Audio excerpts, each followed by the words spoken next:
I'm Reggie Kray. Me and my brother Ronnie do it all. Fraud, intimidation, murder. And the people of London love us for it. They were good fellas. They were godfathers. They were seen as respectable members of the community. Ronnie and Reggie Kray were peacekeepers to the East End, like Saddam Hussein was a peacekeeper in Iraq.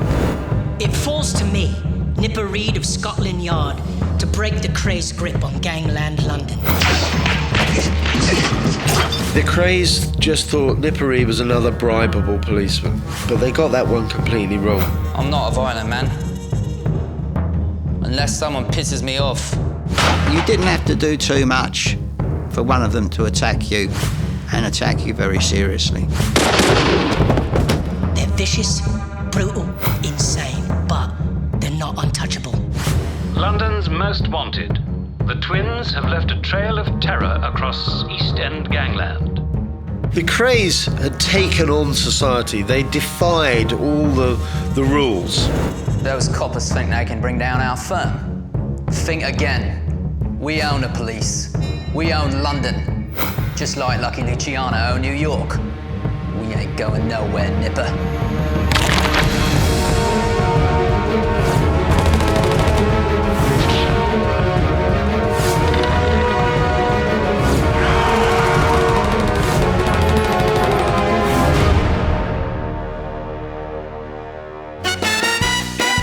They didn't call it the swinging 60s in London for nothing. It was really a period of moral ambiguity. Girls were allowed to wear flamboyant and sexually provocative clothing, boys dressed like peacocks. Authorities seemed to be very old hat and slightly dodgy as well. The war had ended almost 20 years earlier, and East End boys such as me, that's Reggie Kray, and my twin brother Ronnie, are absolutely thriving. The cultural climate at that time was quite a glamorous environment. Soho and the West End of London was full of actors, politicians, other celebrities, and the Krays became friends with a lot of them. They had a place called Esmeralda's Barn off Wilton Street in Knightsbridge. Everybody had a great time. The music was good, the decor was good, and there was never any trouble. Because who would be crazy enough to do damage to Ronnie and Reggie's business? Short answer is nobody. After a few short years, we've earned a certain reputation for straight talk, backed up with a broken nose and a ruptured spleen if necessary. But as far as Scotland Yard's concerned, our operation's totally kosher. The Krays proved to the police and whoever was having a look at them that they were legitimate businessmen. Legitimate, eh? Sounds like a dirty word. But me and my brother run a tight ship. We call it the Firm. The Firm was the name they used for their criminal organisation, and it was a hand-picked bunch of men that they could rely on. What they would do is they would approach a nightclub or a pub, and they would ask the owner of that premises to pay them a retainer to make sure that there was no trouble on the premises. The proprietors of those businesses wouldn't have to worry about any trouble on their patch, and as long as they continued to pay on a regular basis, life would be sweet. So if you had 10 people paying you 10, 15, 20 pounds a week, you could very soon, if you had the wit, have built up a little property area.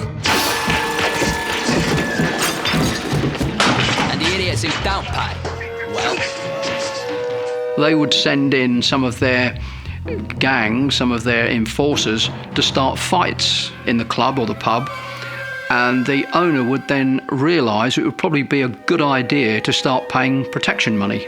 They might have resisted in the short term, but then you saw them with a great big scar down their face with all stitches, or the place has been burnt down, or their car's been smashed up, or every time they go anywhere they're chased and clumped.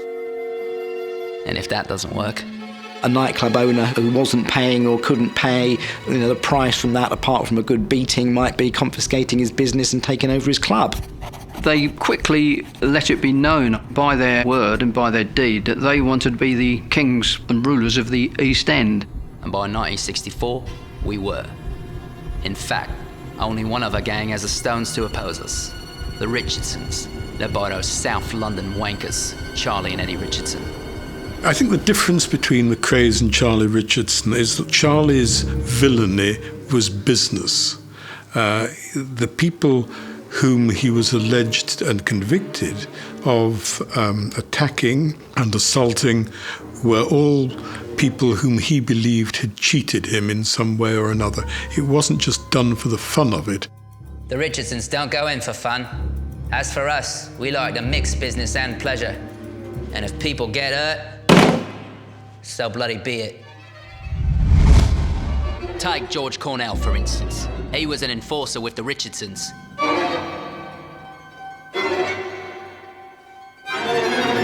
I get word he's having a pint at a Whitechapel pub called a Blind Beggar. Whitechapel's our turf, our manor. Now, I'm not in a sunny mood since one of our mates got killed the night before in a brawl at a Richardson club called Mr. Smith's. So George is just asking for trouble. To suddenly appear in a pub on Ronnie's manor, after all that had been going on, really was a slap in the face to Ronnie. This is just absolutely appalling behaviour. To have the temerity, to have the confidence to walk into the enemy's camp is an act of outrageous provocation. Not only that, apparently Cornwell's running his big mouth, and that makes me very, very angry. Cornwell was quite a vicious character. He didn't like the Krays, and at some stage or other he made disparaging remarks about Ronnie Kray and called him a big fat puff, which is in English for homosexual. And now here's where my twin brother Ron and I differ. See? Reggie was the nominally more normal of the two, the better adjusted. Make a joke with him and he'd laugh back. This is the nature of human interaction, of conversation, the art of conversation, for God's sake. But if you did that with Ronnie and you caught him on the wrong foot, you'd be in very serious trouble. Ronnie didn't like being told he was getting fat and was quite capable of cutting someone with a razor if they said something quite innocent like putting on a bit of weight, "Are you Ron?" Out came the razor. Or the hatchet, or a pair of pliers, or my personal favourite, a gleaming cutlass. He did unnerve me, which is unusual because I was a strong man in my own right. George Cornwell quite openly taunted the Krays on a number of issues, and as a result of that, Ronnie Kray walked into the bar, walked up to Cornwell, took out a gun. Cornwell thinks he's kidding, isn't really taking it seriously.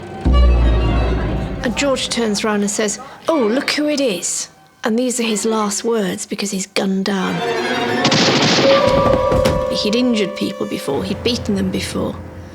But this time, Ronnie really had blood on his hands. The shooting of George Cornwell went round very quickly, especially in the underworld. It was generally known in the East End who'd done it. I mean, there was no doubt.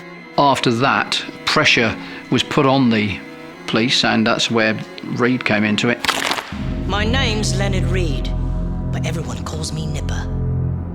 He was called Nipper Reed because he was small. He was only 5'7", but he was a metropolitan boxing champion. So the Nipper really came from his boxing skills.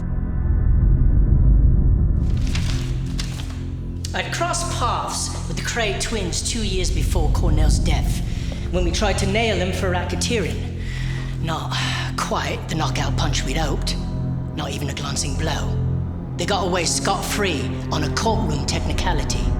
He was getting increasingly irritated by what he perceived to be the Krays' blatant criminality. They were rubbing people's noses in it, and the police particularly were getting very upset by this.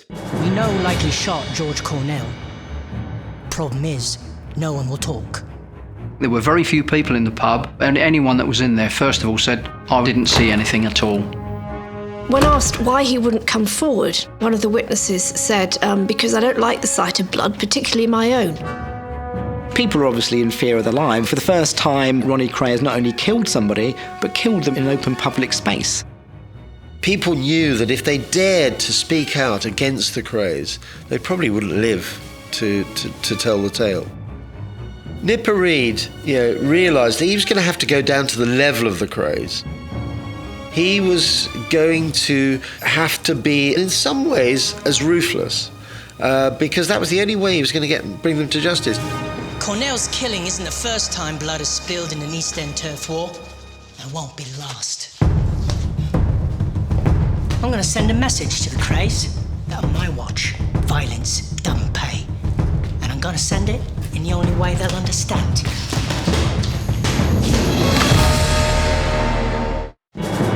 You don't mess with the Kray twins. George Cornwell messed with me and my brother Reggie, and he didn't get to finish his pint. Ever. Now, I'm not denying it. We Krays have got ourselves a certain reputation. But this life didn't come easy. When we grew up, after the Second World War, London wasn't exactly a place where opportunity came knocking. Well, not for nothing was post-war London referred to as the Smoke. It was called the Smoke because it was foggy, it was dirty, it was filthy, it was grimy. Nothing had been cleaned for years. People couldn't afford to paint and refurbish their houses. Social advancement, if you want to call it that, was very narrow. It was football, boxing or crime on the whole. We chose boxing, for the time being anyway. They were good boxers and also had something of their own myth, even from the start, because they were twins. This attributed a strange power to them. It gave them a peculiar magnetism. One time they actually fought on the bill at the Albert Hall, which was then one of London's top arenas, and indeed it was the last fight each of them had. But boxing felt too much like hard work. Truth is, we just like to scrap. And nightclubs gave us the chance to scrap every night of the week.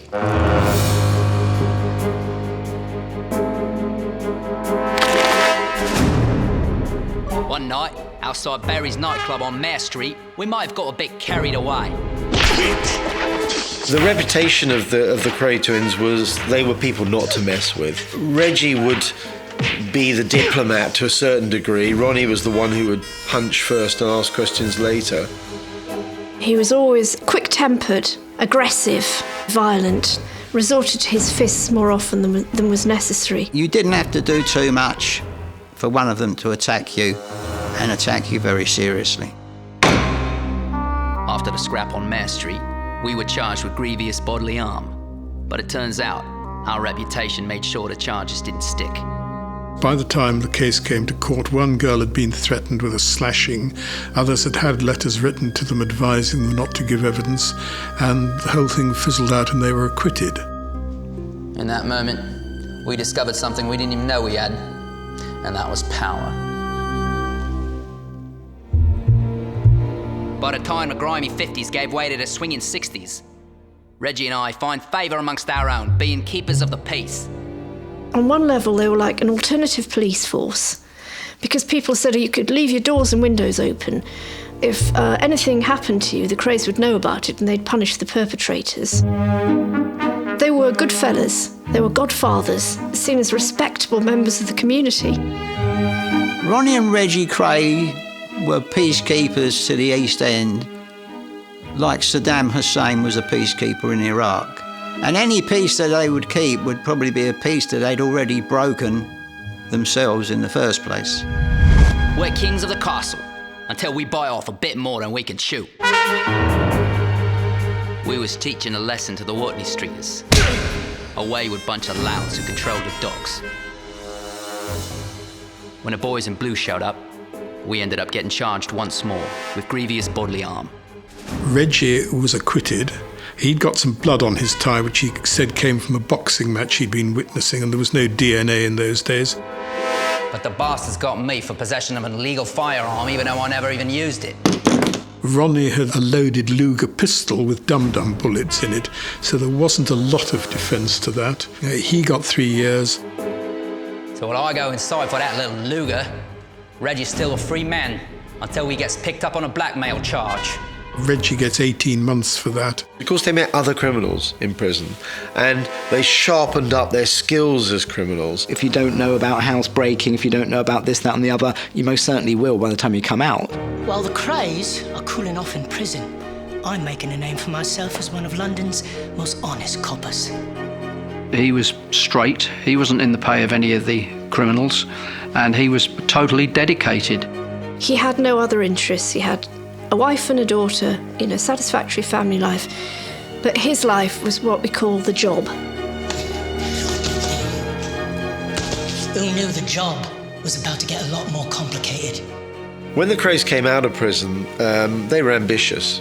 They expanded and they ended up in the West End of London, which was the busiest and most lucrative area. And that's when we buy our home away from home. Esmeralda's barn. Esmeralda's is really the jewel in the crown for them. The Krays, with their obsession with celebrity, loved the opportunity of having this top nightclub and had clients such as George Raft, Frank Sinatra coming and gracing their nightclub. They were getting about £800 a month each off gambling, which was legitimate income, assuming you paid tax on it. Overall, they seamlessly managed to enter a world that actually was something they would never have dreamt of when they were kids. Behind that, obviously, violence, extortion, protectionism, prostitution, all the seven sins. The 1960s is our golden decade. The Beatles and Stones is ruling pop music, you've got Carnaby Street ruling fashion, and we're the rulers of the London underworld. We're invincible.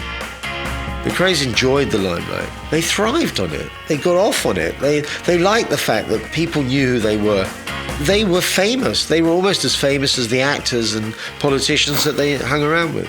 They had people batting for them on all sides, really. The fact that they were pals with these members of the establishment did them absolutely no harm at all. Up to a point, anyway. And then Ronnie and the establishment get a little too close. The Sunday Mirror comes across this story about this chap Boothby. He was a lord or something, and his connection with my brother Ronnie. And without naming names, they make some very serious allegations. There is a suggestion that Boothby and Ronnie were lovers. And in those days, the word gay didn't mean what it means today. It was illegal, and it was all hush-hush and under the carpet. There are rumours I'd been supplying El Boothby with prostitutes. Male ones, of course. I was. But that's beside the point. The idea that a member of the Tory government was having a homosexual affair with a top London villain. What a story! They even found a photo of Boothby and me sitting down together. And Saturday night, it's all ready to go. It's all being lined up on the press. And a call comes, don't run this story. Now, I'm not saying we placed that phone call. What I will say is the Mirror listens to whoever it was that did. And Boothby makes them retract everything. Boothby picked up £40,000 in defamation, libel damages, for the implication that he was associating improperly with a gangster, which of course he was. That bolstered their position because it then added to their own perception that, they were untouchable. They were thought to be too powerful in the East End for the ordinary detective on the beat to do anything about. But I'm no ordinary detective. Now I have a scent of the dirty money, the dodgy scams and the spilled blood. I'm not going to back off. This is almost like a Wild West saloon where all of a sudden the guns are out. The Krays believed they could do anything and get away with anything. By 1964, the Krays protection racket has left a bloody trail of violence throughout London that would shock the most hardened mafioso. Their influence even reaches the top levels of government.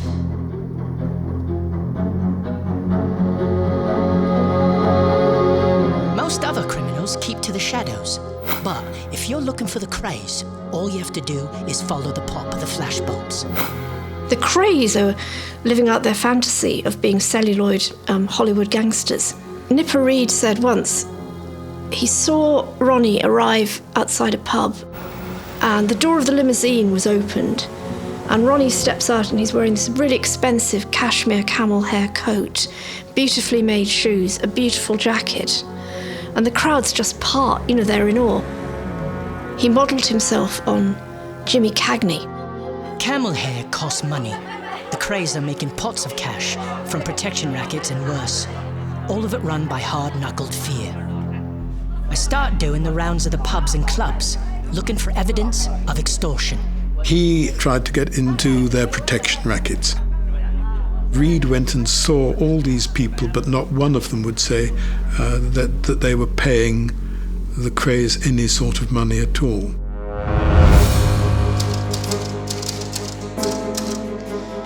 I meet a wall of silence. So, start to investigate another piece of their empire. Long, firm fraud. Type of scam fronted by a well-known Kray associate, Leslie Payne. Leslie Payne, on any showing, was a high-class fraudsman. Brilliant conman, apparently. Handsome, well-spoken, could charm birds off trees and old ladies off their nest eggs. And he ran what was called an LF, or a long-firm fraud. Now, this is where you could make real money. You begin to order in supplies, electrical goods using credit. They'd get all the big brands in, sell the stuff at 3/4 of what the price was, which was very cheap. You then settled the bill immediately, and next week, instead of getting £100 credit, you got £200 credit. And it'd build up until they sell the whole lot at a knockdown price, shut the factory down, and disappear. The supplier is left with a stack of unpaid invoices. The goods are usually sold in pubs. And if you were really clever, you could have an arson attack on the premises, which had been cleared out first, and then you got the insurance money as well.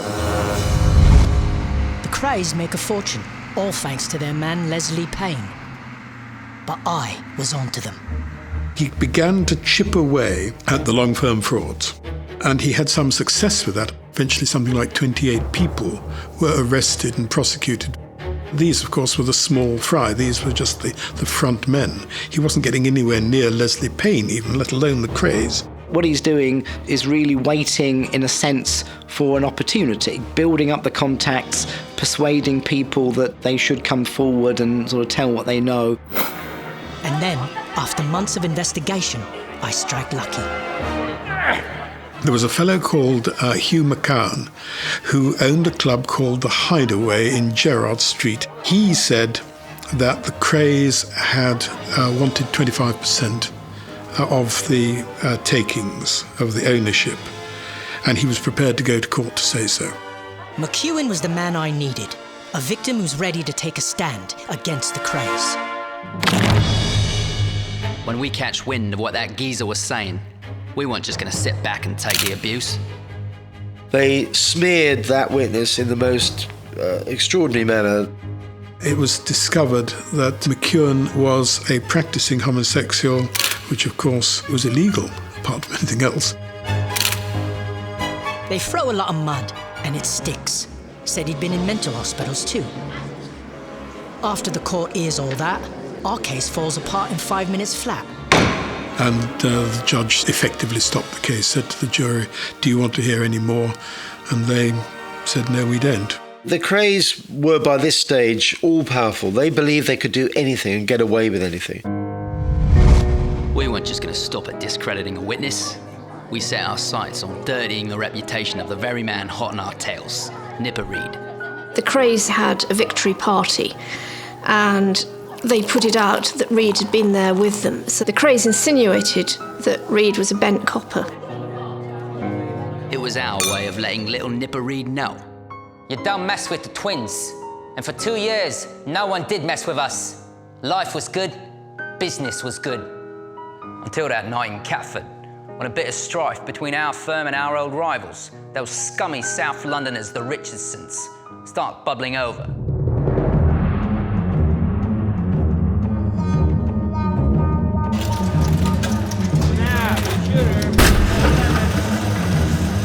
Mr. Smith's in Catford was the scene of a violent affray, and it was basically a battle between Charlie Richardson's gang and the Kray gang. It was about not entering each other's areas, or manors as they call them. Normally, you'd expect knives, bottles, knuckle dusters. But then, someone has the nerve to pull out a shooter. It was a first a gun had been used up close quarters in Gangsters nightclubs. This is almost like a Wild West saloon where, all of a sudden the guns are out and, people are fighting in the street and all the rest of it. In that fracas, one man was killed and a number of people seriously injured. And that man was our mate, Diggy Art. It obviously upset the Krays. Upset? We were bloody furious. But the fiasco at Mr. Smith's did have a silver lining. The majority of the Richardson gang are in custody. The Krays had now eliminated their last serious enemy. They should have gone on perfectly well happily from then on. Except the next night, one of the last members of the Richardson gang, George Cornwell, is killed by Ronnie. He did it to send a message out to the rest of the London underworld, which was, don't muck me about, don't try and take me on because you won't win. It was always about violence, the sort of potential for violence was always there, but it now seems to have gone one very disturbing step further. They were no longer the charming twins, they were now the killers. They were the out-and-out gangsters, and nobody was pretending anymore that they were anything other than that. The Krays and their team push off about 100 miles out of London for a few days to let things quieten down. The Krays can run all the way to Siberia if they want. It's not gonna change what they did.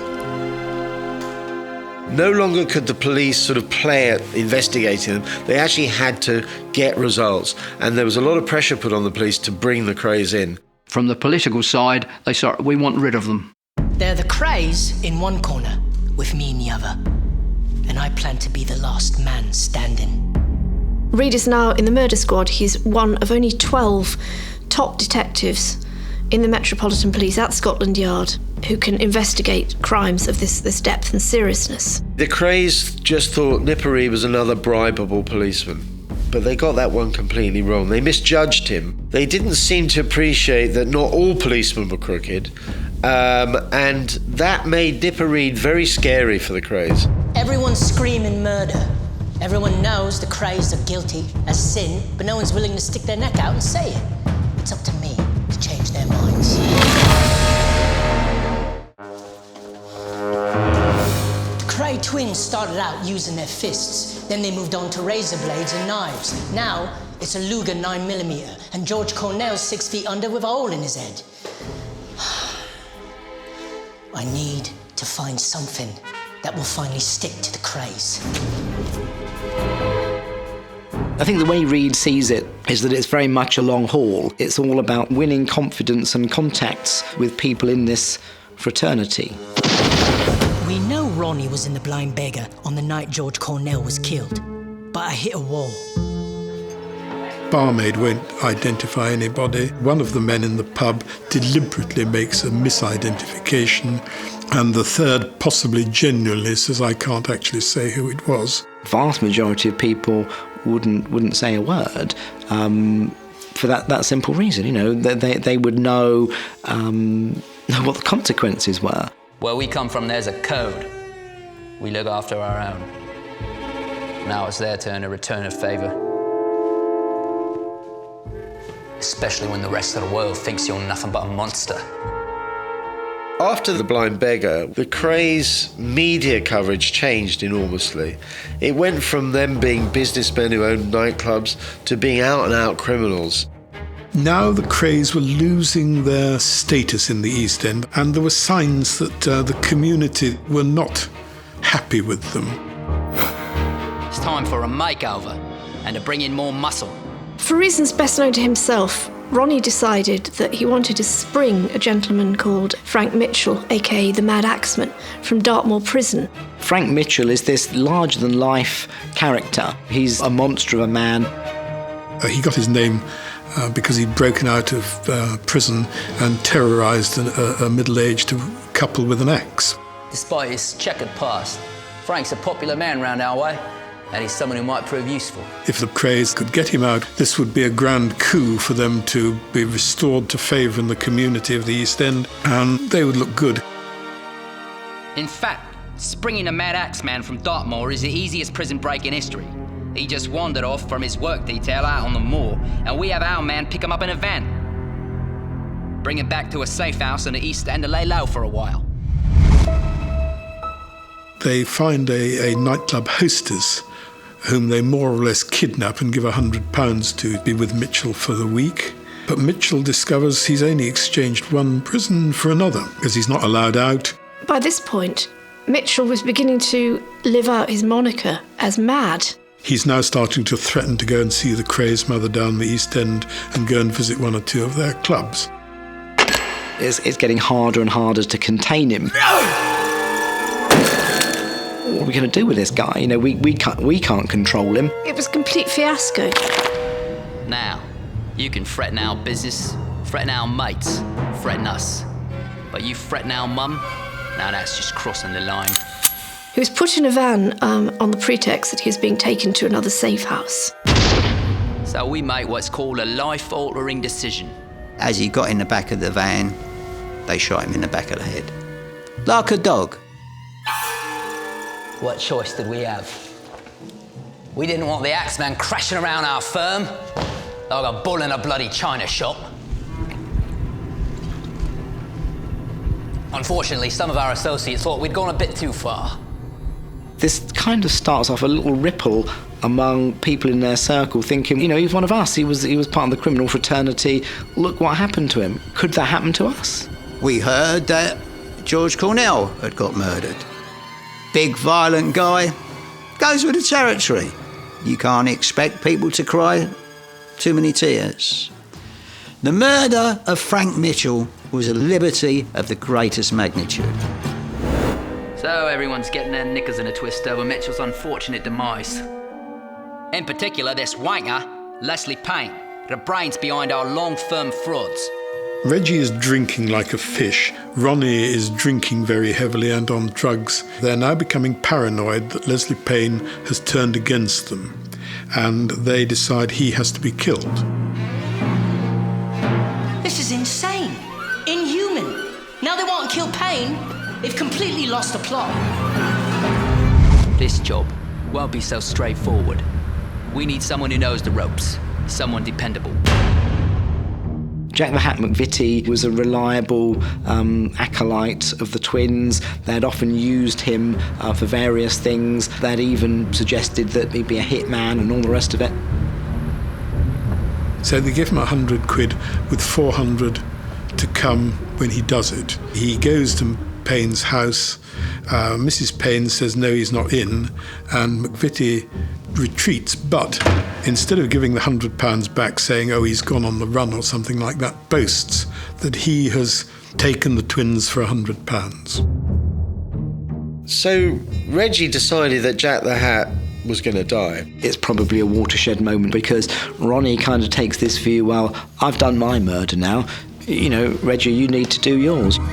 We ask our mate, Tony Lambriano, to throw a little house party for Jack. A farewell gathering. Jack the Hat is lured to a house in Evering Road, Stoke Newington, on the premise that there's going to be a party, so he's promised birds and booze. So he comes charging down the stairs to the basement, saying, you know, where are these birds, where's this booze? And there are the Krays waiting for him. He realises what's up straight away, and Reggie's job is to shoot him. For one reason or another, the gun doesn't discharge properly, the gun doesn't go off. So Ronnie grabs him, and Reggie tries to stab him with a carving knife. And it's a frenzied attack. It goes on and on and on. At one stage, Reggie even sticks the knife into his throat and turns it inside his throat. He lost it. He went mental. One of the witnesses, Tony Lambriano, said later that stabbing was so bad and the wounds so intense that Jack McVitie's liver popped out and had to be flushed away down the toilet. And the in-joke amongst the criminals was, if Tony ever invites you to a party, don't go. Body was never found, and various explanations were put forward as to what happened to his remains. The body was burned at Battersea Power Station. It was cut up and scattered on the Essex marshes from a helicopter. Another explanation is that the Krays were friendly with a local undertaker who could make a body disappear very easily. And the body does disappear. And without a body, we'd have an hard time proving anything.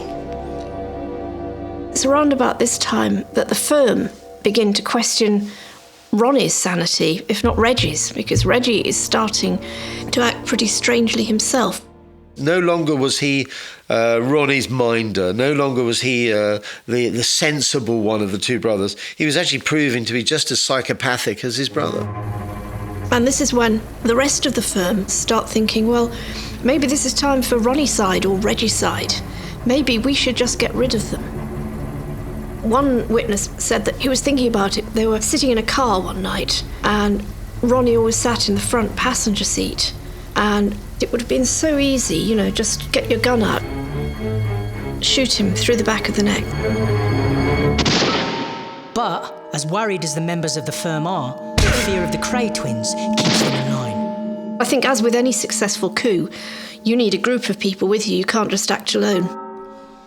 Jack the Hat McVitie's brutal slaying and the abortive plot against Leslie Payne leaves one important loose end. Payne himself. He is terrified that the Krays might have another go at him. Fear's what brings him to me. It's a monumental breakthrough. Payne approached Reed and, in return for immunity from prosecution, basically turned Queen's evidence. Leslie Payne actually gave a 200-page statement highlighting every single criminal enterprise that the Krays were up to, from murder to extortion. It was all in there. But I know it's not enough. So I pay another visit to the barmaid at the Blind Beggar and give it to her straight. Look, I know you know, and I know why you're not telling me. But I can tell you that there is now a very unique opportunity to put these people away. I can arrest them, but you need to come forward very quickly and enable me to keep them off the streets permanently. Being a snitch is a very dangerous occupation. The number of snitches who've ended up either cut to ribbons or being killed is high. I said I'd do everything I can to protect her. I meant what I said. I just don't know how far the Kray's tentacles can reach.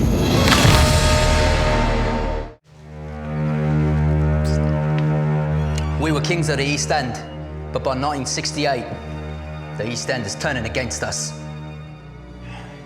Don't they realise what we Kray twins have done for them? Tongues are starting to loosen up a bit. The barmaid at the Blind Beggar says she saw everything, and now she's willing to tell it to a jury.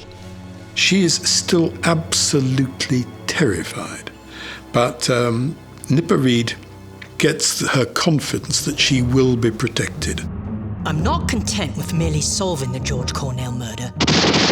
I want to hold them accountable for every drop of blood they've spilled. They then find out where McVitie has been murdered, and they manage to get the girl whose flat it was. And she says how she was thrown out of her flat that night, came back in the morning, and there they were hosing the walls down.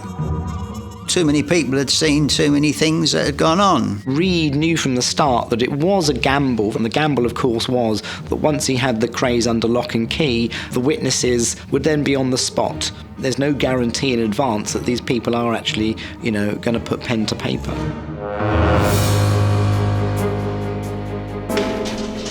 After squeezing witnesses, I finally have enough evidence to go to trial. It is time to call the Krays to account. There was a fear that the Krays were going to get wind of what was happening, and Nipper Reed organised a number of officers whom he effectively had locked up for the night so there couldn't be any leakage. The police choose an early morning opportunity. I've no doubt that numbers of the officers were armed. The police know that in more ways than one, it's make or breaks. There have been lots of stories, again, about stockpiled weapons and a whole host of other things. Of course, the arrests themselves are enormously underwhelming. police turn up where the Krays are staying. It's 3 o'clock in the morning. They're both in bed. Reg is in bed with a girl he's just picked up at a nightclub. Ronnie's in bed with a blonde boy he's just picked up at a nightclub. They're totally taken aback. They're taken completely unawares. A bit of a shocker, but we aren't all that bothered. It's not the first time I've seen the inside of a cop shop.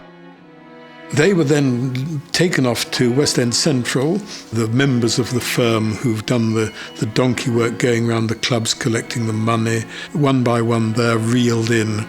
26 arrests before tea time, and all without a single shot fired. But the Krays could be right about one thing. A conviction was anything but certain. The hard work for Nipper Read began once he had the Krays arrested and behind bars, because he was going to have to gather in so much more evidence to ensure that he got the prosecution. No time to waste. We've got a very large hole we need to dig ourselves out of. The Krays start to organise their defence with the help of their crooked solicitor, and the idea is that somebody else pleads guilty to the McVitie murder, someone pleads guilty to the Cornwell murder, and they walk free. We have the perfect fall guy, Albert Donahue. Someone loyal, someone we could trust. But at the last minute, everything falls apart. Donahue gets cold feet and runs to the police. And he's not the only member of the firm to come forward. Witnesses were beginning to crawl out of the woodwork, very, very timidly. Nearly all of them were criminals, I might add. People will start coming forward if, one, they can actually be protected by the police, and two, that they won't be charged with the many crimes they've themselves committed. So we make deals with them. We have to. I need them. Each and every one. Reed knows in his heart that the only way that he's actually going to get those convictions is to get as many people as possible putting their names on a piece of paper. He's basically saying to them, if they're released in 2 months' time, who are they going to take it out on? Me, the police, or people like you? And that is a powerful inducement to become a snitch. As to the Krays, they're in a state of total denial.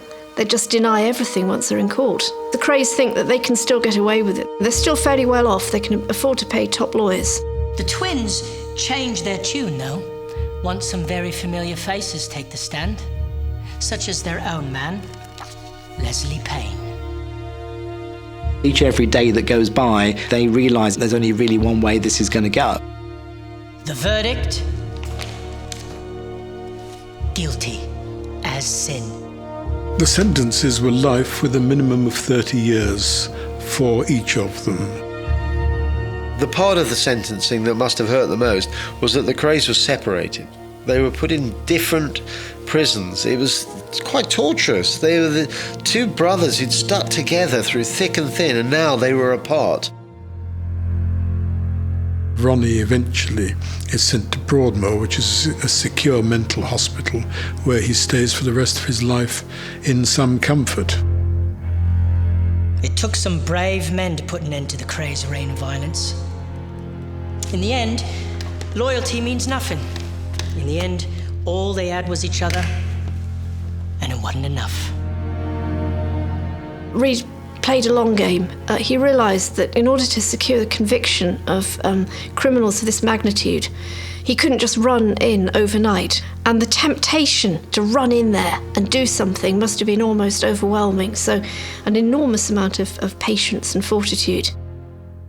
Always a heavy smoker. Poor Ronnie died of a heart attack in 1995.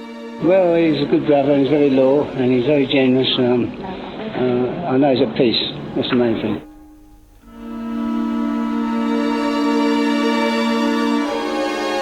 There were massive crowds out on the streets in the East End of London when their funeral cortege was taken through the streets of the East End. There's still a huge element of nostalgia about the Krays. Everybody will say, oh yeah, my dad knew the Krays. You know, they were good boys, they loved their mothers, you could leave your doors unlocked, they only hurt their own. Obviously, what this doesn't tell you is the viciousness and the cruelty of which they are capable. People still talk about them with a wry smile on their faces, even though they killed people and they created a climate of fear and trepidation. Some people forget, but I never will. And whether you loved them or feared them, the Krays are unique, unforgettable. We'll never see their likes again.